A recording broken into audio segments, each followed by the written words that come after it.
Welcome to another Tuesday morning with Justin. I'm Justin Futrell, benefit advisor at True North Companies, and I'm excited to be on today with Dr. Jason Steinle, a chiropractor, but not just any chiropractor, in Evergreen, Colorado. Dr. Steinle, thanks for joining today. Thanks, Mr. Futrell. It's great to be on your show. I really appreciate it. Yeah, and we've been trying for a long time, but the two of us have some calendars that fill up quickly, and I'm just so glad we got on here. And I do want to say that Dr. Steinle said this is the third Zoom call he's been on in the last 2 years, and that is an anomaly for the majority of us. we had some technical difficulties at the beginning of this. We did. We're back in the shoes of March 20th when I was having my first 2020 when I was having my first technical difficulties on Zoom. Yeah. But it makes sense because you, Dr. Steinle, work hands-on with so many people in your business. And as this is part of our What Do You Do series, I'm selfishly excited to tap into you and for listeners here today. And we want to cover maybe what a normal day looks like. We'll talk about work-life balance and get into leadership and whatever else comes along the way. So let's start at the top. Dr. Steinle, what does a day look like for you? Well, as you said, I'm a doctor of chiropractic. I've been in practice now for 21 years here in Evergreen, Colorado. And so we're in the office seeing patients Monday through Thursday. And so a typical day when we're in the office, we'll go to yesterday. I'll get up early. I know you're an early riser too. And like yesterday, I got up at 4:30, and that's the morning workout. And as I've gotten older too, I really focused that workout also to incorporate a lot of stretching, and also making sure that I'm putting positive thoughts or spiritual lessons into my head. And so I'll either listen to an audiobook or I recorded, it's like a 15-minute personal affirmation that I'll just put on and listen to, especially if it's like the warm up. And then the workouts, I try to just be really efficient. I know you've been doing Peloton early in the mornings as well. And I really like those because it often gets me to a workout level a lot quicker than if I'm just left to my own vices. And then it's do you know what I mean? Like you just kind of get motivated quickly when somebody's driving you. And then exactly, it's not just you on the bike; it's someone pushing you. Yeah, it's somebody pushing you. Now, I will say other days. And I know you do a lot with triathlons.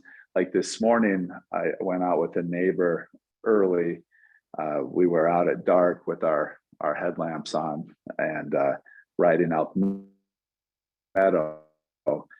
And I love that. Like I would much rather be able to get outside and work out. But a lot of times, like you're asking, a typical day, it starts early and I just don't get that outside workout as consistently as I will just going downstairs and getting a workout, then getting ready. And I like to get into the office. We started seeing patients for patient visits at 9, and I'm typically in by 6:30, and the team gets in around 7. And so we have a lot of time before we actually see patients. And the initial part of the day, everybody just has their kind of roles and getting ready.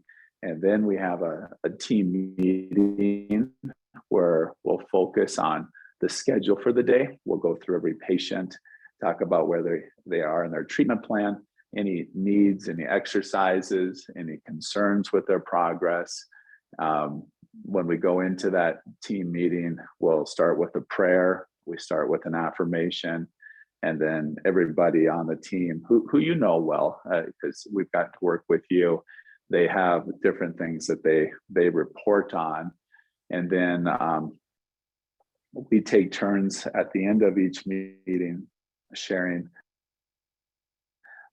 inspirational message or just something that has meaning to us, and then we close with a team cheer, and then from there it's just a few minutes before we start seeing patients. But we really work to get to a peak state and where we're really ready to be present with patients, not thinking about, oh, I needed to get these notes done and now we've got to try to do that between patient visits.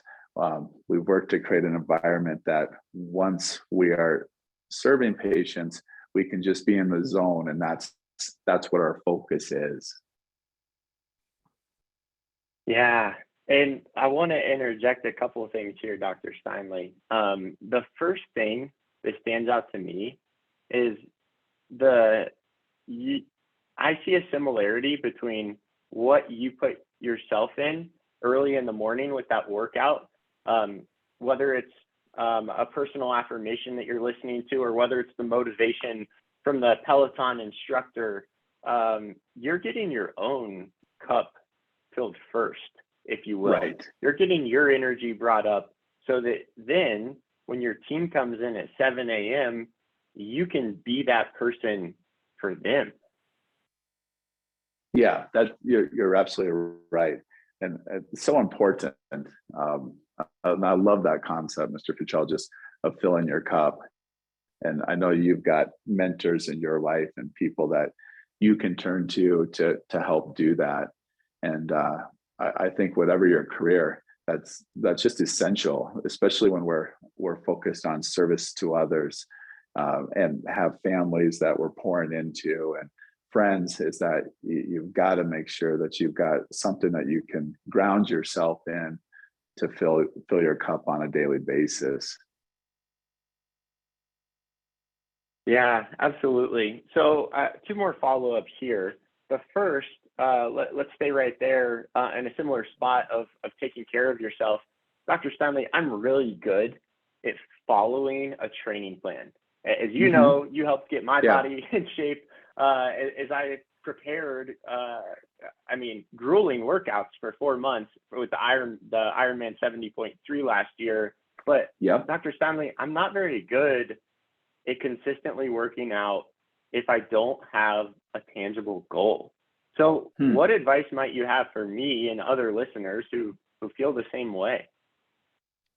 Well, obviously for you just need to have a goal, something that you're working towards. And I've seen that is anytime that you have something that's actually a set competition, or like a competition that you just created for yourself, that you are much more focused on it. Or the other thing you can do is you can link your life mission to that workout. And so as a chiropractor, it's very physical what I do.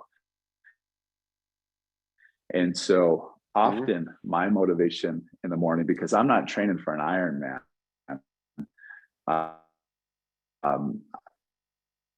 is as I'm doing a shoulder strong so that I don't have a shoulder injury. And as I'm doing the leg workout, I'm doing it so that I can continue to stay in my profession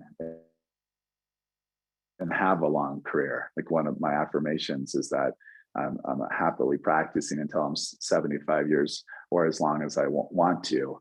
And that makes those mornings easier just to get up and go, because it's not just like I'm getting out of bed to work out, but this is part of my life mission.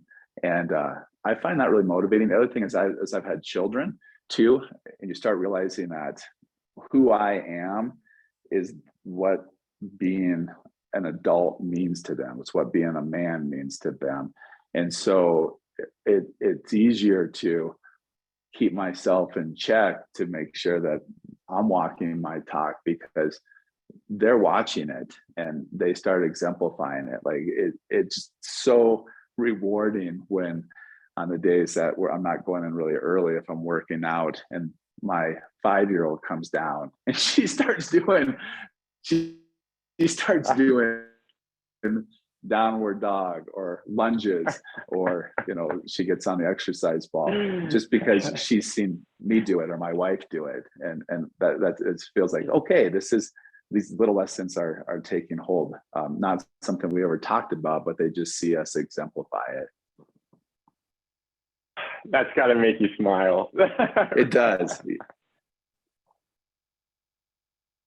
Oh, that's awesome. And I can appreciate that having children would absolutely help keep you in check. I have several friends who have recently started families, and I've noticed, whether they've told me or not, that they do a better job of taking care of themselves, whether that's the way of working out, nutrition, alcohol and drug intake. So that's a point well taken. Dr. Steinle, I'm curious, as we think about, I noticed that you said you're in the office Monday through Thursday, not that you don't work any other time, but as a whole, there's this pressure to work really hard in the workforce so that you can climb and be promoted. But what I've found from a lot of friends is, like, me included, it's hard to have a work-life balance. So if you could just tell us about how you think about work-life balance. That's always such an interesting question. And I'm at a different place in my life right now than you are. And I remember very well when I first got into practice, I was 24 and moved to Evergreen. I don't have any family, any friends here, and opened my office. And I just poured myself into the office. If I wasn't in the office, I was out in the community, meeting people, doing events, doing several talks a week at the office, talking about different health topics. And that really continued through my 20s into my 30s. And a big changing point for me was when I met my now wife, Mandy, and we got married and decided that we were going to start a family. And that made me step back and just realize the early mornings and late nights, that wasn't what I wanted to have for my family long term, to come home after dinner. And so the question that you're asking is, can you achieve that earlier on, where you start establishing more, this is my personal time, my family time, my friend time, my professional time. And the thing I've realized is that the more that those things can be one and the same, and so certainly there's a barrier or a line between when I'm in the office and when I'm with my family, but also when I'm in the office, so much of it being in the office also can help fill those other buckets of my life, like personal growth and spirituality, and the sense of being in service to others, because I get fulfillment out of my career. Does that make sense, Mr. Futrell? Like it's not just a job that I'm trying to climb, but it's part of what I consider my life mission is, to help people realize their potential from the inside out. And I do it through the vehicle of chiropractic. And for me now, it's still early mornings, early to the office, and then I'll call and talk to Grace and Jackson and Georgia before they go to school. But then on Tuesdays, we start later in the office, so I get to take them to school. And I really emphasize those days that like I'm not just taking them to school and I'm on a phone call with somebody. Like, no, like we're talking about the day, we're talking about what they're looking forward to. This morning on Fridays, I get to do that. We went early so we could go to the book fair, and we went around in the library and we bought some books and some little pens for them. Other days we'll try to get there early so we can go to the playground, and it just makes it more intentional. Like you just realize like you do have time, and you just to be intentional with that time, you can have a full cup in your family life and your love life and your professional life and um, your intellectual life, your physical life. And it just takes it takes effort, but what else are you going to do? Like that's the best effort that you can put forth. Right. And the two things that are really resounding to me, Dr. Steinle, number one, it's imperative to find fulfillment in your job, because that's going to be a huge chunk of time. And then the second thing is to be intentional with the time you have. And it sounds like those are the two things, correct me if I'm wrong, but those seem like two of the very important things that help you achieve that family, personal, and professional time balance. Yeah, that's really well said. Yeah. And being intentional, it takes some effort. Like you have to sit down and just ask yourself what matters to me. And you can't do it all. And that was something that took me a while to accept, because especially when I was in my 20s, I just felt like I had so much runway ahead. Like, yeah, you can do it all.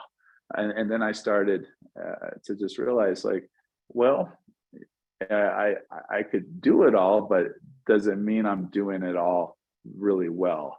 And so for me now, I have some goals professionally, and then the other two big goals are that my children, that they grow up knowing that they're loved, that they're valued, and that they're prepared for a clean release into the real world. Meaning that when that time comes that they leave the house, that they're well equipped with their minds, their bodies, the real world skills to be able to go out.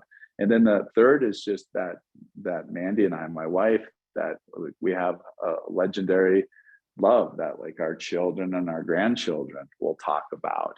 And those things all just require an intention. Like they don't just happen.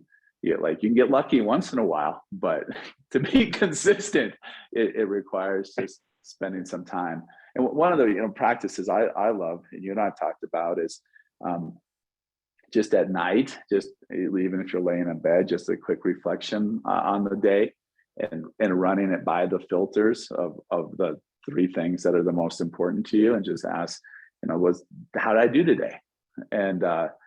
And then related to that, another thing I do, and as a Christian, is I forgive myself when I fall short, and I give it up to God, and just ask for guidance, and that I do better the next day. And that's been such a simple thing, that grace, but it allows for a good night's sleep, and like, all right, we're going to be back at it again tomorrow. And then before going to bed, just to think about what are the things tomorrow that are the most important things. Like what is it that I want to do tomorrow? Like just writing them down or putting them in your head. And then when you wake up at 4:30, it's not like, I gotta get up. It's like, oh yeah, this is why I'm getting up.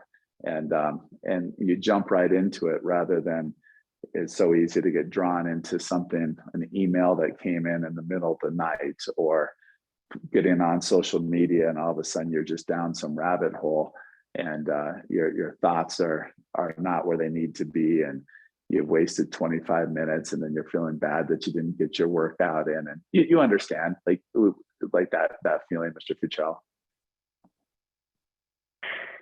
Yeah, and Dr. Steinle, you just took me on a roller coaster. I was excited and happy for you, thinking about the legendary love that you're trying to create with Mandy. I love that. And thinking about how important it is to reflect on the day.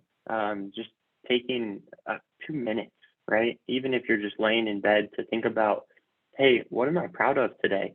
What went well, and what's on the agenda for tomorrow? I'm not sure if you caught it, the last thing on the roller coaster, Dr. Steinle. You said you can't do everything. And I'm not sure if you heard me. I took a very big breath on that one. I'm not sure who else needs to hear that today. But you're right. We can't do everything. And I think your point of like sitting down and reflecting on what gives me energy and what do I want to spend my time doing, because we can't do everything. So I want to personally reflect on that afterwards. I appreciate you. I appreciate that last segment, especially, Dr. Steinle. Yeah, thank you. Yeah, for sure.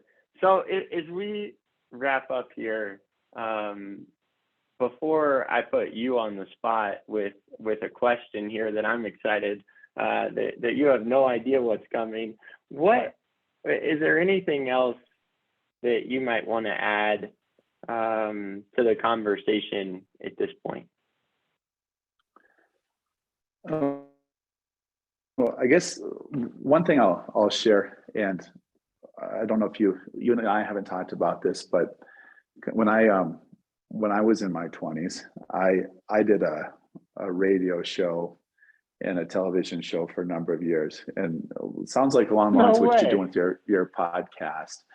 And at that time, there was a term called quarter life crisis, talking about kind of the time you leave college, you go out into the quote real world for the first time, and you go from this set structure of school where you knew where to be, when to be, and you knew what you had to do to pass or fail, pretty clear, black and white, and all of a sudden out into this world that kind of different rules, and what does it mean to succeed, and like you just said, what's work-life balance, and when should I get married, and when should I have children, and where should I live, and what career should I pursue. And so we started sending out surveys to friends, and then they send it out to others, and we interviewed several hundred quarter lifers, and kind of boiled it down to 30 of the biggest questions that were on our minds at that time. And then I would pass those questions through different guests that were on our shows and get their feedback. And one of the truths that kind of came out of that's always stuck for me is that once, as an individual, we accepted the idea that we matter, that your life's important, Mr. Futrell, that you are valuable. It changes everything. And not just to say it, not to like just affirm it, but when you really accept that your life's important, that it matters, then the choices you make to work out, or to establish that work-life balance, or to pursue something that you feel like brings service and benefit to this world, becomes a lot easier, because you're coming from a place of a strong foundation and character. And so I just would leave that as individuals. It's like, it's so easy now to look outside of us, but when we can build that strength and that character from the inside out, and no matter what somebody may be saying about us, or what the world might even be saying what your value is, when you can stand in the knowledge that you are important and that you have value, there's just incredible potential there. Thanks for sharing that, Dr. Steinle, the quarter life crisis. That's cool. That's cool. And I hope that that message that each and every one of us matter is a good affirmation for us all today. Yeah. Yeah, thank you. So let's wrap up here with the question, Dr. Steinle. Hypothetically, this was similar to what you do with your radio show. I got some questions in from listeners that they said would be fun to ask people. So if you had one superpower, Dr. Steinle, what would it be and why? Now, I've always wished I could just pause time and pause time with my kids as they're growing and just enjoy that even more, or pause time in the morning with my workout and just be able to get a longer workout. And I guess that gets back to what we were just talking about, Mr. Futrell. It's like I can't do that, and so that's why it's being intentional is so important, because it passes. And it just this morning when I was riding back through Elk Meadow, I noticed these aspen trees right along the side as you're going up Squaw Pass. I know you know that area really well. When I rode on Tuesday, they were all just beautiful, bright yellow against the evergreens. And most of those trees had dropped their leaves. And it's like, wow, here we go. Like we're moving through fall and we're moving into winter. And so that would be the superpower. And I guess the superpower that to apply is just to be intentional with the time that we have. That's awesome. And I can't help but see some symbolism of change. And I think, Dr. Steinle, you've given us some incredible things to reflect on. And just like the leaves that are falling, the pretty yellow aspens all over Colorado right now, they'll come back. And they'll be just as pretty, if not prettier, next year. And I think that change is so important. So I hope that everyone finds one takeaway from today. Dr. Steinle, this has simply been a pleasure. Thank you for your time. Yeah, thanks, Mr. Futrell. I think you're incredible. I think that what you're doing in your professional life, what you're doing for the water project, I'm just excited to see your future. And thanks for letting me be on your podcast today. Thank you. So should we close with that team cheer? Can you lead us with the team cheer? I'm going to save that just for the office because there's some specifics there. That's funny. All right. He'll keep us on our toes. All right. Have a good day, everyone. Thank you.